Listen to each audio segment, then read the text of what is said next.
నా కొడుకులకే ఇల్లు పొలం ఇచ్చి పోయినట్టు 10 ఏళ్ల వయసు కొడుకుతో నా కూతురు ఒంటరిగా ఎవ్వరి సహాయం కోసం చూడకుండా నేను తన కోసం సంపాదించి పెట్టింది ఇది.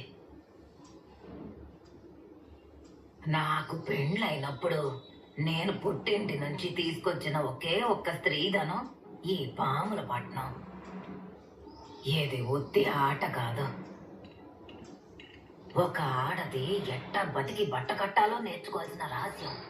రోజు సంపాదించిన దుడ్డు ఖర్చులకు పోను 5-10 అని కొంచెమైనా జమ చేసి పెట్టినావంటే ఒక రోజు ఊహించని విధంగా ఏదో ఒకటి జరిగి ఉత్తి చేతులతో నిల్చోవలసి వచ్చినప్పుడు అన్ని రోజులు కష్టపడి ఒక్కో పైసా కూడబెట్టుకున్నదంతా ఎవ్వరి సహాయం కోసం ఎదురు చూడకుండా మనకు ఉపయోగపడుతుంది.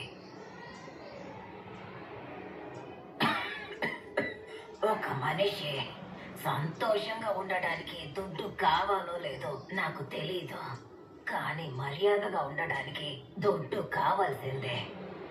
జీవితంలో బతకడానికి ఎవరైనా దుడ్డు అవసరం లేదు అని చెప్పినారంటే వాళ్ళకి దుడ్డు సమస్య లేకుండా బతుకుతున్నారు కాబట్టి అట్టా చెప్తున్నారని అర్థం. అట్టంటోళ్ళ మాటలు విని మీరు కూడా అట్టాగే బతికినారంటే ఎట్టాగే అమ్మ నగలు దాచిపెట్టినదా, అయ్యా అమ్మ సొత్తు ఇవ్వకపోతారా అని పక్క వాళ్ళని అడుక్కుంటూ తిరగాల్సి వస్తుంది. చేసే పనిలో ముందు ఆడదానికి ఎప్పుడైనా స్వతంత్రం కావాలి. అట్ట అది మట్టుకు ఉండదంటే మిగతా స్వేచ్ఛ ఆళ్ళు ఇళ్ళు ఏంటే మీకు ఇచ్చేదే.